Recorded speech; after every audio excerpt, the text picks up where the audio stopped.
Muy bienvenidos, amigos televidentes. Recordarán que hace algo más de un mes hicimos un homenaje al departamento del Beni por la desgracia que estaba sufriendo y cuyas secuelas todavía las está viviendo hoy en el tema de la inundación. Ahora quiero presentarles un libro que se refiere al pasado jesuítico del Beni. Es la quinta edición, son las misiones jesuíticas de Mojos y del Beni, de mi autoría, y este libro tiene la novedad de que el epílogo está escrito por don Mario Vargas Llosa. Él vino a Santa Cruz y visitó las misiones de Chiquitos, pero era la misma realidad de misionera la que tenía Mojos al lado, en el Beni. Y escribió un artículo que se ha divulgado en 150 periódicos en el mundo entero y en varias lenguas. Es uno de los columnistas más cotizados, premio Nobel, y se refiere con términos sumamente simpáticos y que yo agradezco de todo corazón a esta hora. Está ahora a la venta, hay que llamar al celular 720-62-990 para que les indiquen dónde se encuentra el libro, y el producto de esta venta está destinado al Museo Histórico de Trinidad. También con destino al Museo de Trinidad se ha dispuesto este libro gracias a la gentileza de la Fundación Sofro, que dirige espléndidamente el ingeniero Luis Urquieta Molleda de Oruro. Ya está este libro en la segunda edición. Son las cartas para comprender la historia de Bolivia. Es un volumen de 500 páginas, con gráficas también, pero donde se recogen 100 epístolas desde la que dirigió Colón al rey hasta nuestros días, porque como saben ustedes el género epistolar ya no existe más, ahora se usa otros medios electrónicos. De manera que este volumen resulta muy interesante por la expresión de inquietudes, anhelos, preocupaciones que tuvo la gente en Bolivia para conformar este país. Hay que acudir al mismo celular a las personas que quieran adquirirlo. Muy bienvenidos, amigos televidentes. Esta es una entrevista que debía haberse hecho hace algunos días, pero yo no me encontraba en La Paz cuando Salvador Romero Vallivian presentó este libro en la Universidad Católica, Mi padre, Última tarde y otras crónicas. De manera que tuve que llamarlo. Él vive en Honduras, tiene un contrato allá de trabajo y estamos en la víspera de su viaje para hablar de este libro y de otros, y en general de Salvador Romero Pittari, gran amigo a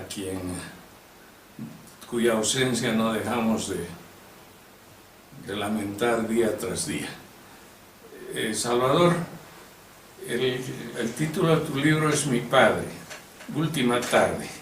Y yo leía en la prensa que, no sé si es el texto completo, que tuviste la suerte, si así puede decirse, de llegar horas antes de su fallecimiento y poder tenerlo en tus brazos. ¿Fue así? Efectivamente, así fue, Mariano. Yo llegué y por casualidad a La Paz un par de días antes de que mi padre falleciese. Él falleció en mis brazos, estábamos sentados en la reunión familiar, muy distendida, muy tranquila, y es algo que señalo en el artículo. Él murió como vivió, muy tranquilo, rodeado de los suyos. Era un estoico, ¿no? Así es. No se quejó en el tiempo de su de su enfermedad, que fue finalmente muy corta. Muy corta. Y el artículo, Mi padre, última tarde, más que relatar esas últimas horas, es una semblanza de la trayectoria y sobre todo la personalidad de mi padre, cómo él había desarrollado su vida. Y este libro no solamente incluye este artículo, sino que retoma el título de este artículo como una manera de homenaje. Ahora, es una excelente idea, me parece, y una buena iniciativa del Plural haber publicado este libro. Tú eres columnista de prensa desde hace muchos años, incluso antes de haber pasado por la presidencia de la Corte Electoral, ¿verdad? Pero estos son los primeros artículos que reúnes en esta forma. Son los primeros textos, tienen un denominador común, y es que si bien tocan a veces temas que pueden ser políticos, sociales, o también recuerdos de la niñez, recuerdos de la juventud, todos ellos buscan tener como denominador común un sello literario, y creo que esto hace también distinto a este libro con respecto a los que había escrito en el pasado, que eran textos más bien de investigación, de análisis, con una mirada, buscaban esos textos lo más imparcial posible. Este más bien es un libro escrito desde la intimidad, en primera persona, donde voy reflejando aquello que vi, que escuché, en distintos momentos, en distintas experiencias, el tiempo que viví en Haití, el tiempo que he vivido en Honduras, pero también hay recuerdos de los años universitarios en Francia, recuerdos de los años de colegio en La Paz. Es un poco autobiográfico entonces. Tiene mucho de tono personal, efectivamente, pero son pequeños textos, son 34 en total. Una primera parte está dedicada a semblanzas de algunos personajes, algunos muy conocidos como el doctor Paz Estenssoro, otros personajes menos conocidos. Luego hay algunas vivencias en algunas de las sociedades en las que me tocó estar, de sociedades que pueden ser difíciles, complejas, pero también interesantes y desafiantes, como Haití, como Honduras. Hay una tercera sección de una mirada muy personal, una lectura muy personal de algunos de los grandes autores de la literatura contemporánea. Y finalmente cierra este libro con textos cortos sobre procesos electorales o jornadas electorales, pero no desde el punto de vista técnico, sino más bien cómo los ciudadanos de los países cuyos procesos electorales pude observar vivían en ese momento la política, y qué es lo que eso nos dice sobre sus sociedades en general. Tú me dices que hablas del doctor Paz Estenssoro. ¿Lo llegaste a conocer? Lo llegué a conocer acá. Porque, perdona que te interrumpa, tu padre me dijo que Paz Estenssoro era condiscípulo del suyo, ¿verdad? Exactamente. Los dos eran tarijeños. Así es, mi abuelo. Y no eran íntimos porque tu abuelo no era del MNR. Así es, tenían visiones políticas diferentes, pero fueron compañeros de curso, y por supuesto, como sucedía en sociedades pequeñas, ciudades pequeñas, las amistades podían mantenerse más allá de las discrepancias o de las diferencias políticas. Y aquí relato la entrevista con el doctor Paz, pero no transcribo las opiniones políticas del doctor Paz, sino que me detengo en San Luis. En San Luis. Me detengo en un detalle que me llamó muchísimo la atención, que era una faceta que es poco conocida, y es que el doctor Paz, una vez retirado de la política en San Luis, se dedicaba a fotografiar nubes. No, y mucho antes, desde joven. Claro, siempre ha sacado fotografías. Ahora, lo importante en este país, donde la gente no hace nada con iniciativa propia, es pedirle a la familia que no se rompan y se quemen, porque él tomaba mucho paisaje, mucho tipo humano. Incluso cuando era levantado por las masas, él estaba con su máquina tomando fotos, ¿no? Era un gran amante de la fotografía. Hay algunas de las fotografías del Dr. Paz que ya han sido publicadas, y el artículo va haciendo justamente ese contraste entre esa figura pública dominante en 50 años de la política boliviana y ese acto tan íntimo, al mismo tiempo tan solitario, incluso poético, que es fotografiar nubes. ¿Y él te hizo alguna confidencia? ¿Te reconoció? ¿O te presentaste tú? ¿Cómo fue ¿Ya había sido presidente de la Corte? No, no había sido presidente de la Corte. De hecho, tuve el privilegio, como está narrado acá en el texto, de que él me recibió durante 3 días consecutivos para que pudiésemos platicar abiertamente de todos los temas que pudiese tratar con él. Me invitó también a cenar uno de los días. ¿Con Eduardo Trigo? Con Fernando Paz. Con Fernando Paz, exactamente. Amigo de Salvador, de tu padre. Así es, y sobrino Sí. del doctor Paz. Y él puso una única condición, por supuesto, respetada, que fue no usar una grabadora.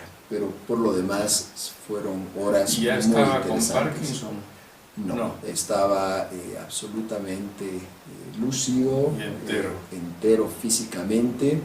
Y de hecho, cuento también en el artículo cómo cuando me recibe, él me recibe con un libro, no con un libro, sino con un álbum de fotografías antiguo, abierto en una página muy específica, con una fotografía en blanco y negro, y me pide y me dice, fue lo primero, si yo reconocía a la persona que estaba al lado suyo. Miré la fotografía tratando de identificar quizás algún personaje importante de la política boliviana, alguien que pudiese reconocer, hice un esfuerzo muy grande de memoria en ese momento, y le terminé confesando que realmente no sabía quién estaba a su lado, y él se rió y me dijo que era mi bisabuelo, y era una fotografía de 1939. Fue con esa fotografía. Bisabuelo, o sea, ni siquiera tu abuelo. Ni siquiera mi abuelo. Mi bisabuelo y el doctor Paz me esperaba con ese álbum abierto, con esa fotografía que tenía en ese momento, pues más de 60 años, y en ese ejercicio de memoria. Pero un simpático gesto. Muy simpático, y que además demostraba la entereza de su memoria, de recordar que tenía una foto con mi bisabuelo que tenía más de 60 años. Bueno, a él le hubiera gustado leer este artículo también. Pero ahora que recuerdo, yo le hice unas grabaciones antes de su fallecimiento al doctor Guevara, que se han publicado como fragmentos de memoria. Y él recuerda que muy joven, el funcionario del Ministerio de Hacienda, fue enviado a Valle Grande, y ahí encontró un señor Pitari, que sería el lado materno paterno de tu familia, paterno, ¿no? Así es. Que fabricaba unos licores, unos bajativos, y tu padre que conservaba algunas leyendas que se ponían en las... ¿Es esto verdad? Sí, de hecho mi abuela, la madre de mi padre, fabricó hasta muy avanzada edad, continuó haciendo bitter, que era uno de los productos que hacía, pero en los mejores tiempos de lo que en ese momento era una pequeña industria en Santa Cruz, sí, se hacían fragancias, perfumes, vermut, grosella, y también otras bebidas alcohólicas. Entonces, una pequeña fábrica. Sí, una destilería, diríamos. Así es, artesanal, pero que abastecía el mercado local, que tuvo sí, su momento más importante durante la guerra del Chaco, porque el bitter ayudaba a combatir algunas de las enfermedades también que sufrían los soldados. Bueno, el bitter vino a Bolivia con la tropa colombiana, con el mariscal Sucre, ¿no? Era lo único que tomaban, incluso para el mal de altura. Exacto. Y se ha convertido en un trago importante, en un licor importante en Inglaterra, ya en el siglo XIX. Así es, y acá llega con la familia Italy, se traen recetas ¿De dónde viene? ¿De algún lado de Italia? De Italia, del sur de Italia, y se instalan en Santa Cruz y comienzan ¿Y en esta Valle Grande, actividad o no? Industrial. No, en Santa Cruz, pero es probable que de algún familiar también llevase, o que el producto se comercializaba en el departamento de Santa Cruz, en el Beni, tenía algunas ramificaciones en el momento importante de la producción. Ya, muy interesante, voy a leer con sumo interés la nota sobre Pastensor. Yo ya no lo vi en San Luis y tampoco mi relación era íntima en los últimos años, aunque tuvo la gentileza, cuando volví yo de Washington, de invitarme a cenar en ocasión de una despedida a Valentín Avesia, que se iba de embajador a España. Y yo volvía de ser embajador del doctor Hernán Siles Suazo. Pero ahí me invitó en la casa residencial. ¿Qué otras figuras literarias o políticas aparecen en tu libro? Semblanzas de políticos es la única, la del doctor Paz. Sí trato sobre, ya en una lectura también muy personal, algunos de los grandes autores de la literatura contemporánea, algunos autores de lengua francesa como Andrei Makin, que es de origen ruso. Él tiene una fascinación por Siberia, por el mundo siberiano, que es un mundo efectivamente, por lo menos visto desde la literatura, fascinante en su rudeza, en su desafío al hombre, enfrentado a una naturaleza que es imponente. Hay también una lectura sobre Doris Lessing, que obtuvo el Premio Nobel de Literatura. Me llamó mucho la atención en sus obras. Hay una especie de obsesión en Doris Lessing sobre... ¿Es la que se suicida? No, ella muere más bien en una edad ya muy avanzada, exactamente, y ella tiene una gran obsesión sobre la diferencia, y siempre la diferencia marca profundamente su obra. Puede ser la diferencia personal, aparece muy claramente en algunos de sus libros, sobre todo es el quinto hijo de una familia burguesa muy bien establecida, pero que tiene características simiescas, que lo hace un personaje muy especial. En ese caso la diferencia es personal. En otros casos, en su obra principal, la diferencia es más bien de tipo colectiva, puede ser política, sexual, racial, es lo que sucede en el Cuaderno Dorado. Y voy viendo algunos autores, voy tratando de encontrar esos temas comunes profundos que recorren su obra. O hago también, hay otro artículo dedicado a una comparación, o más que comparación, voy viendo en simultáneo, leyendo en simultáneo Mafalda y los cuentos completos de Benedetti, mostrando cómo estos dos autores, que en parte eran contemporáneos, uno dedicado a la historieta y el otro a los cuentos, van tratando las realidades sociales, políticas, culturales comunes del mundo del Río de la Plata. O sea, has hecho un poco lo que hizo el chileno con el Pato Donald.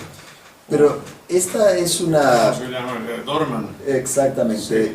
Solo que este, por supuesto, es un texto muy pequeñito y que va siendo un contrapunto entre dos autores a los cuales les tengo mucho cariño. Y el autor ha matado a Mafalda, ¿no? Exactamente. Así, ya no la ha vuelto a la vida. No la volví a dibujar. Benedetti, por supuesto, siguió escribiendo hasta el final, sí. Pero voy tratando de ver en estos dos autores cómo se puede establecer algunos contrapuntos y cómo hay preocupaciones compartidas entre Mafalda y su grupo de amigos, o la familia de Mafalda, sí, con personajes de los cuentos de Benedetti. Interesante, también me va a gustar mucho leer. He leído alguna vez el final de Benedetti y me ha llamado la atención que el hombre que salió muy deprimido al exilio, desde Montevideo a Madrid, no le gustaba ya levantarse de cama y bebía sus tragos de whisky, pasaba el día en la cama, por supuesto la noche durmiendo. ¿Era así? Creo que no, no tanto, pero sí se refleja con mucha claridad en el caso de Benedetti la herida que causa el exilio. Muchos de los personajes llevan la herida del exilio, incluida un personaje que es boliviana, descendiente, dice en el cuento, proveniente de una familia de Tarija. Ajá. Y el tema del exilio, de la lucha política, del desgarre que provoca en la sociedad, incluso en las familias, el tema político, el exilio, esa confrontación tan dura, la represión tan extrema que se dio en los países del Río de la Plata en los años 70, está retratado, está muy bien retratado en la obra de Benedetti. Hay claramente un dolor por... Él ganó el Cervantes, ¿no? Él tuvo, sí, grandes reconocimientos, por supuesto, es uno de que los... lo ayudarían a vivir, pues, materialmente, claro. Sí, esa es. Y de hecho, por supuesto, sus libros han sido impresos, reimpresos, han tenido numerosísimas ediciones. Y debe ser no solamente uno de los autores más leídos, sino probablemente también uno de los autores más queridos de América Latina. Creo que también en esto comparte, sin lugar a dudas, ese sitial con Gabriel García Márquez, que es un autor cumbre, no solamente de la literatura latinoamericana, sino de la literatura mundial a secas. Claro, estamos hablando de Benedetti, el poeta y también autor de obras de narrativa. No, yo estaba pensando en Onetti. En Onetti, exactamente. En Onetti. Y el final de Onetti es el que yo te dije, ¿no? Exactamente. No, sin duda he visto en una revista de España que Benedetti es el poeta más popular de la península, lo que es mucho decir, ¿no? Exacto. Para un sudamericano. Bueno, lamento mi lapsus, quizá por el parecido, debían ser de origen italiano los dos, ambos han fallecido ya. Así es. Bueno, pero Onetti era un tío muy extraño, ¿no? Capaz de crear un mundo también, una ciudad imaginaria, que no se sabía si era Montevideo, era Buenos Aires,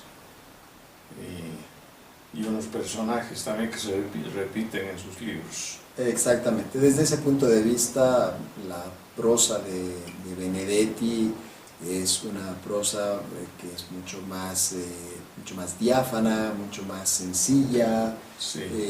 En el relato mismo es extremadamente simple, lo que por supuesto no le quita ningún mérito de ninguna manera señalar esa sencillez, al contrario, logra relatos cortos, muy bien redondeados, muy bien logrados, y que cuentan, aunque no es necesariamente el propósito, está también la historia social, cultural, política del Uruguay, de manera muy específica del Río de la Plata, pero también es una historia que muchas veces comparte el resto de América Latina. ¿Y qué otras personalidades has tomado en este libro? Están también, si nos mantenemos en el campo de la literatura, la obra de Coetzee, que es uno de los autores más importantes, también ganador del premio Nobel, él es autor sudafricano. Sí.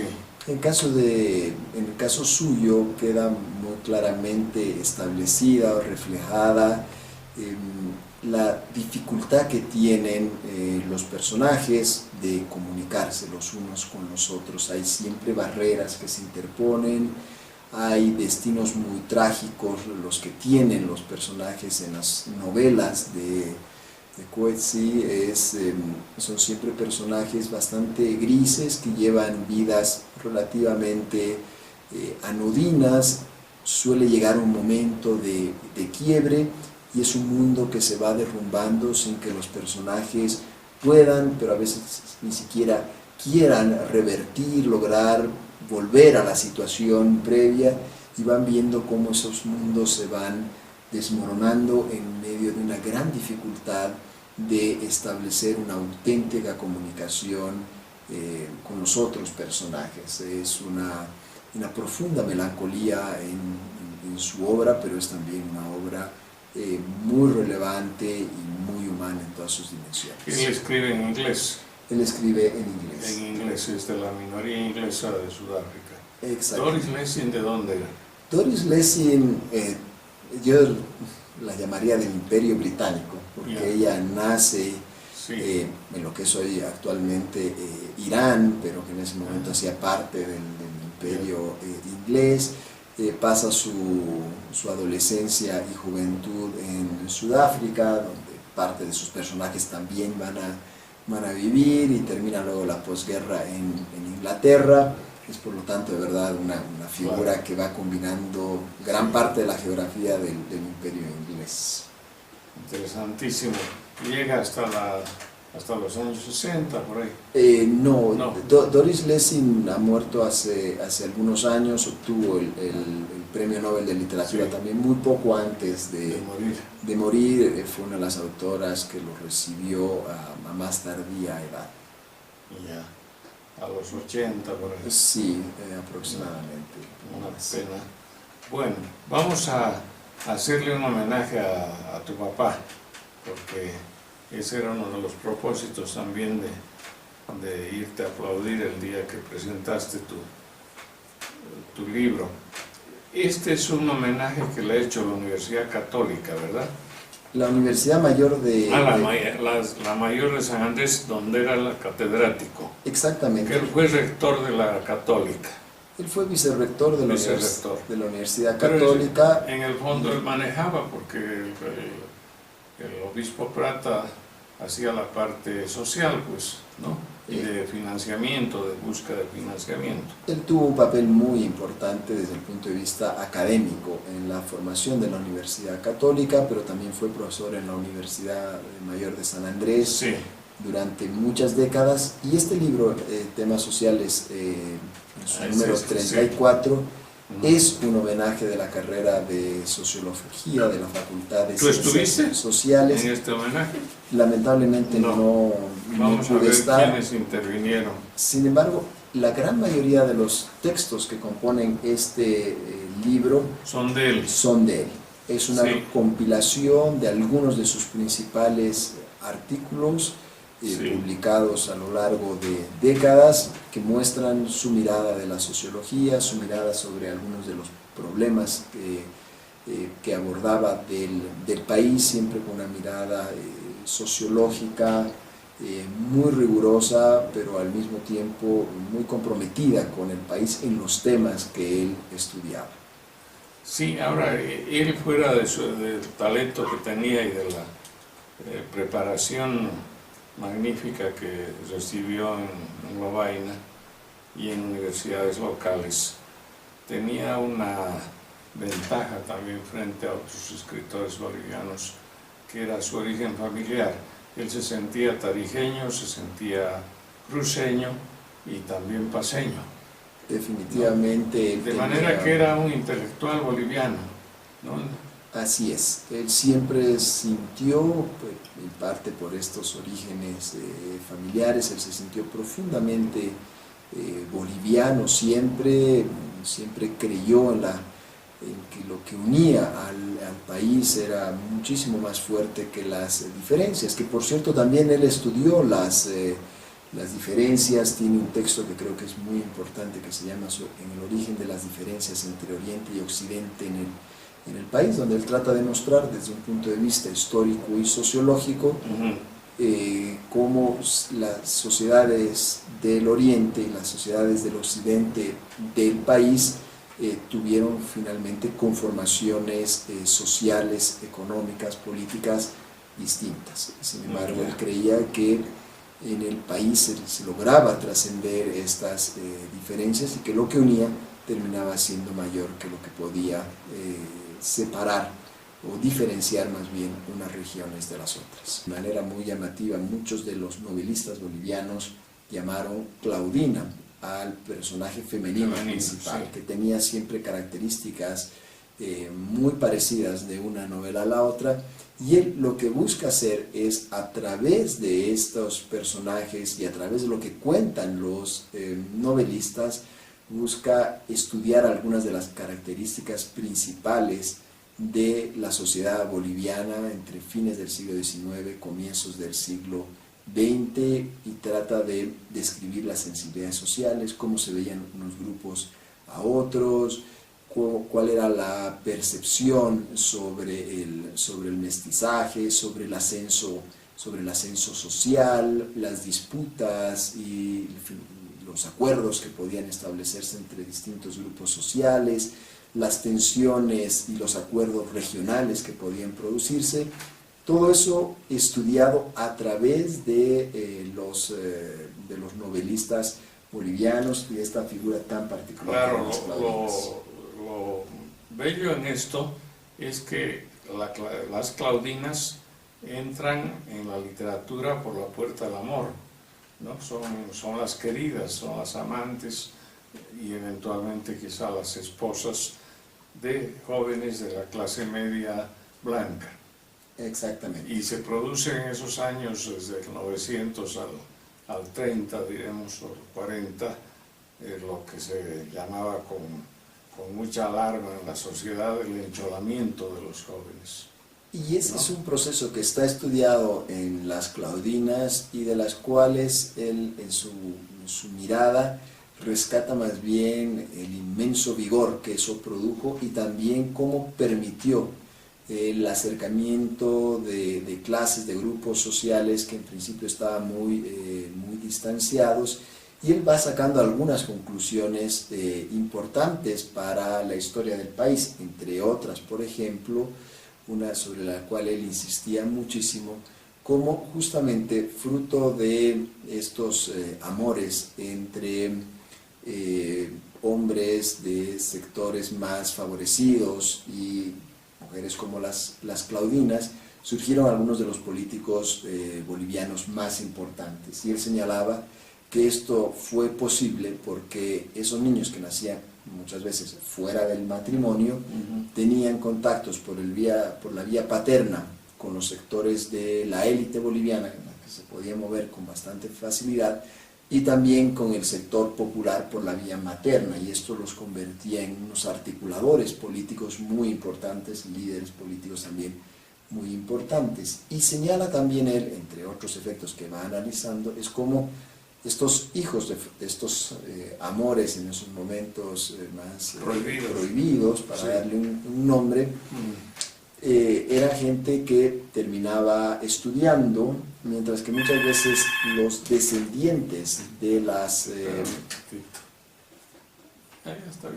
los descendientes entre comillas legítimos se dedicaban más bien a la tierra y terminaban teniendo existencias que eran mucho más monótonas y mucho menos cargadas de tensión, pero también de realizaciones. Porque es el caso de Rodolfo en la Chascañahui, ¿no? Exactamente. Que prefiere abandonar la universidad y la vida de la ciudad, de los badulaques, de los tarambanas de Sucre, y refugiarse en el campo con una chola ubérrima y guapísima y tener sus hijos allá.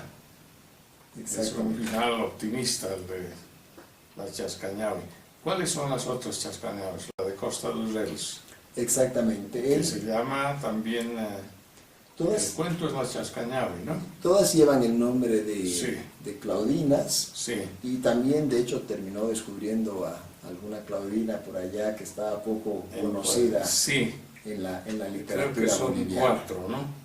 Y Así es. Hay un trabajo de un médico de Sucre que dice las 4 Claudinas de la literatura boliviana. Es un libro sumamente importante y tiene bellas fotografías que las vamos a mostrar.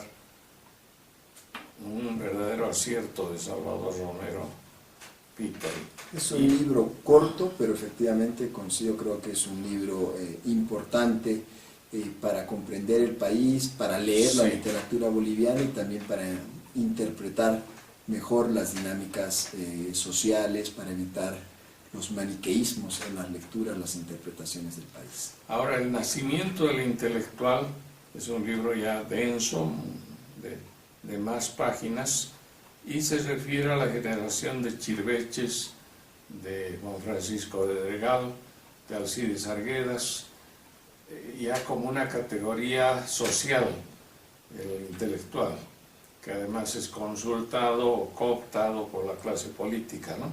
Así es, este es el último libro que él publicó, sí. El nacimiento intelectual está dedicado a esta figura que empieza a aparecer en Bolivia a finales del siglo XIX, pero también es contemporáneo a lo que sucedía en otras partes del mundo, donde los autores, los escritores pretenden ser una voz, ya sea a veces moral, a veces de interpretación de la sociedad. Ya no es solamente escribir, sino que pretenden participar en el debate público, y está dedicado este libro a las generaciones de intelectuales que van desde la Guerra del Pacífico hasta la Guerra del Chaco.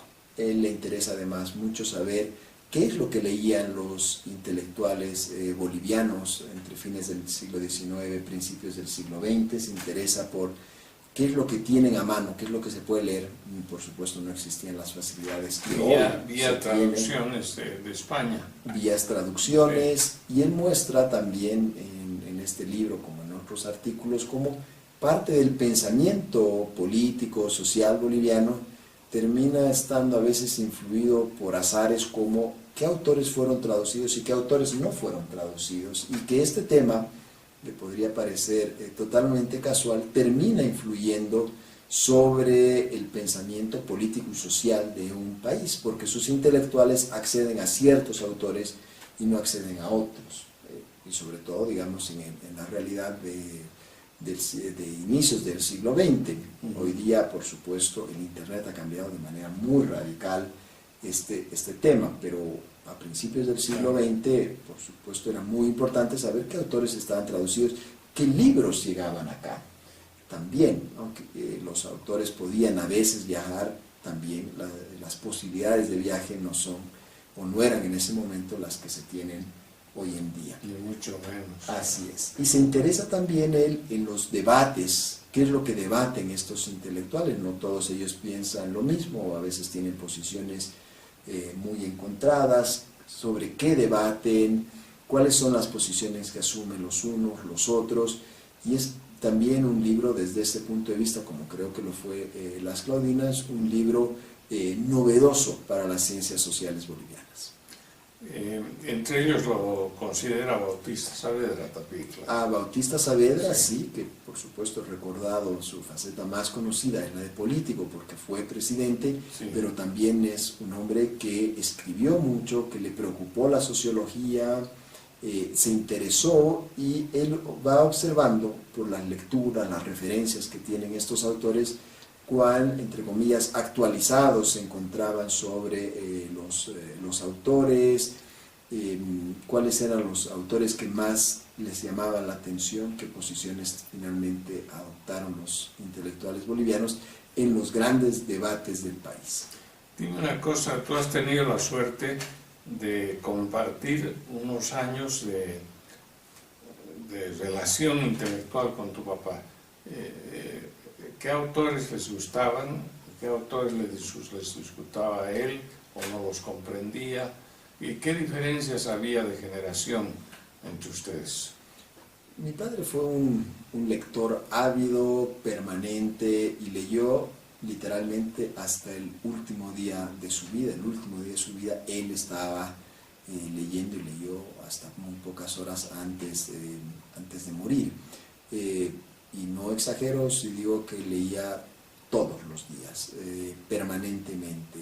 Era un hombre que estaba muy actualizado. ¿Y te contaba de las cosas que le gustaban? Compartía familiarmente, las lecturas eran siempre un tema frecuente, muy natural de intercambio, de discusión en los almuerzos, en las cenas. Se hablaba con mucha regularidad y naturalidad, además, sobre las lecturas que hacían los unos que hacíamos los otros.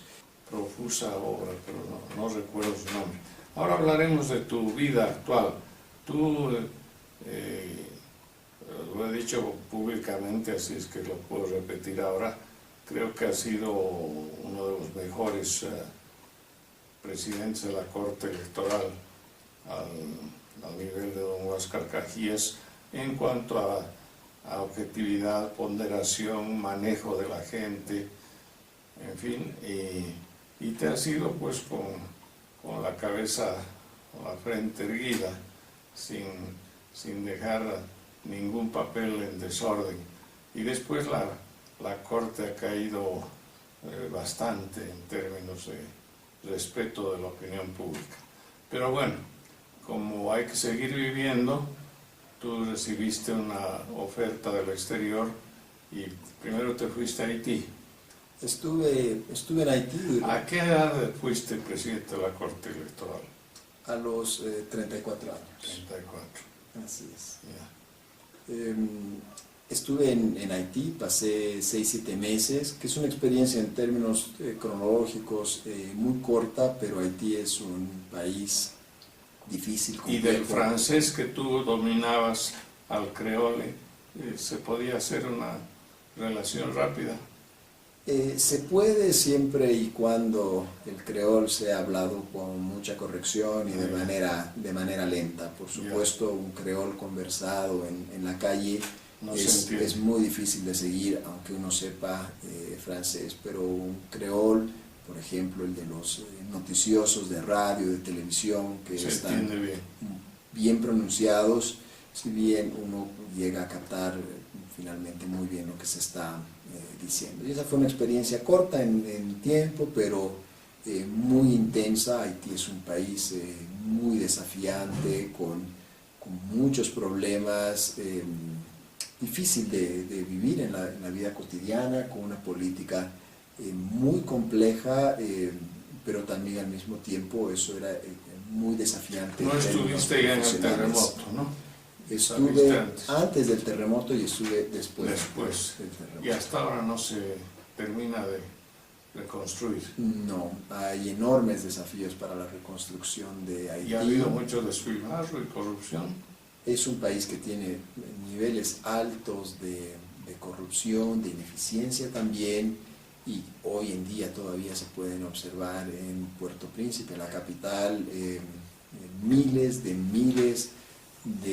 carpas, de personas que viven con estrictamente lo mínimo, en condiciones sumamente difíciles. Haití es un país muy difícil, es un país que plantea muchos desafíos, no solamente el trabajo profesional que uno puede hacer, pero también lleva muy al límite las interrogantes más humanas que uno pueda plantearse. ¿Y tú te sentías a gusto de conocer una realidad tan distinta o te sentías incómodo? Es un desafío, fue un desafío personal muy interesante. Uno trata de, no solamente cuando va realizando su trabajo, colaborar, cooperar, en ese caso con las instituciones de Haití, trata de comprender mejor la dinámica de una sociedad que lleva niveles de vida extremadamente bajos, incluso en algunos casos paupérrimos, y desde el punto de vista personal eso requiere un compromiso muy fuerte. Y el caso de Honduras, creo que hay un campeonato en Honduras de muertes por violencia, de asesinatos. Es un tema, es un caso... ¿El primer caso del primer país? Sí, definitivamente de acuerdo. Más que Venezuela. Más que Venezuela en el ranking macabro de la estadística de homicidios. Honduras ocupa el primer lugar en el mundo. Es por supuesto una realidad muy diferente de la haitiana. De hecho, no creo que haya ningún país en América Latina que pueda compararse con Haití. Creo que Haití constituye un caso aparte, un caso muy singular, Todos los otros países, incluso aquellos que van en la cola en América Latina, están muy por encima de ¿Qué ahí. explicaciones se adelantan? ¿Por qué este hecho del número de homicidios en Honduras? ¿Son bandas juveniles? Son tres grandes factores explicativos. Por un lado, Honduras es, en algunas de sus regiones, un corredor del narcotráfico, es una zona de tránsito entre la droga que llega del sur y que se dirige luego a México y Estados Unidos, y esa presencia del narcotráfico en la costa norte hondureña, aquella que da al Atlántico, al Caribe, es extremadamente violenta por la presencia del narcotráfico. Ese es un primer factor explicativo. Luego tiene la presencia de maras y de pandillas. Las maras son los grupos de pandilla, ¿no? Fueron grupos juveniles un fenómeno de pandillas. común a Centroamérica. Así es, pero por supuesto que ya han dejado de ser grupos específicamente juveniles. Son grupos delincuenciales, de crimen organizado, efectivamente, extremadamente violentos, dedicados. Su principal negocio es la extorsión. Y finalmente Honduras se enfrenta, como tercer factor explicativo de este número tan desmedido de muertes que tiene por año, se enfrenta a una delincuencia, llamémosla entre comillas ordinaria para distinguirla de la delincuencia del crimen organizado, que es también extremadamente violenta. Ahora concluiremos el programa con una nota de optimismo. ¿Qué te agrada de Honduras? ¿Qué parte amable tiene ese país? Es gente muy cálida, es gente muy abierta, sin lugar a dudas. Y Honduras vive un proceso de transición político interesante. Han cambiado de presidente recientemente, así es. No es un proceso que se asemeje en su transición política a la boliviana, que es mucho más profunda, mucho más intensa y, sin lugar a dudas, mucho más interesante, pero es una transición política importante para Honduras entre un bipartidismo centenario, dos partidos que obtenían más del 95% de los votos desde las elecciones de principios del siglo XX hasta ahora, que es un sistema que se está abriendo, se ha quebrado ese bipartidismo. Es interesante, y por supuesto es interesante compararlo con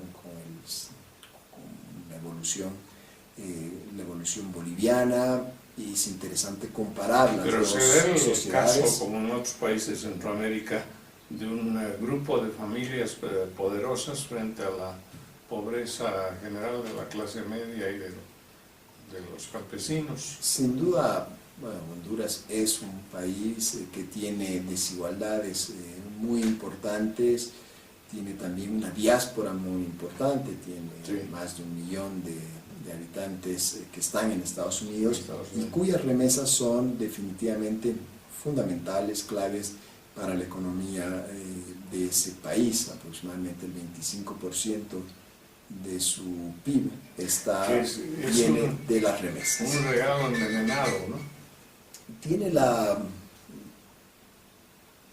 Tiene como principal característica que se observa un desfase entre el aparato productivo local y el nivel de consumo, de ingreso que tienen las familias, que obtienen ingresos de manera muy periódica y muy asegurada, sin que esto corresponda a una producción o productividad realizada en el ¿Qué es lo que nos sucede en Bolivia también? Y que es parte de los nuevos fenómenos de consumo de droga, de delincuencia, de adolescentes que no tienen sus padres aquí, pero que les envían recursos. Lo que uno observa en general en el país, y creo que esta es una primera impresión que se tiene cuando uno vuelve después de algunos meses, es la profunda vitalidad del tejido social boliviano.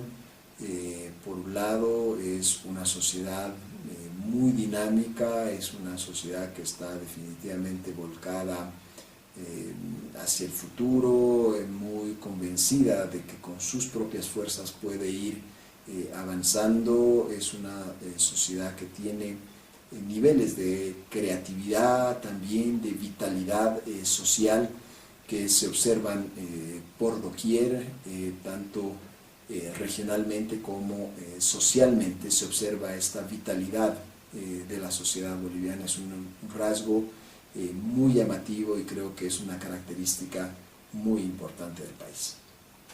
De manera que vuelves con una mirada optimista del futuro de Bolivia. Sí, creo que la sociedad boliviana en su dinamismo, en su vitalidad, tiene por supuesto todos los motivos para confiar que el futuro puede ser mejor, fruto del esfuerzo, el talento, de la creatividad que tenemos. Y fruto también de este increíble maná de dólares que nos llegan por la vía de la venta del gas, ¿no? Sin lugar a dudas, el volumen... Que ha cambiado el país. La dimensión de la economía del país ha cambiado, fruto de este ingreso muy importante de recursos vía exportaciones, los elevadísimos niveles de las exportaciones bolivianas le han cambiado el tamaño a la economía nacional. Este es uno de los hechos más notables de principios del siglo XXI. Evidentemente. Bueno, Salvador, te deseo que te vaya muy bien en Honduras y que vuelvas pues de una manera permanente un poco más adelante. Por supuesto. Que se abran las posibilidades para los intelectuales como tú que están en el exterior, pudiendo brindar su apoyo, pero tampoco es voluntad tuya, tienen que darse condiciones, ¿verdad? Pero el compromiso mío es siempre con el país, y siempre he procurado que todos los frutos mejores de mi trabajo compartirlos acá en el país, y por eso es que he buscado que este libro, entre otras actividades, sea editado, sea presentado en Bolivia y sea compartido primero en Bolivia. Bueno, felicidades por el libro y por tu actividad aquí y allá. Muchísimas Encantado, gracias. Salvador.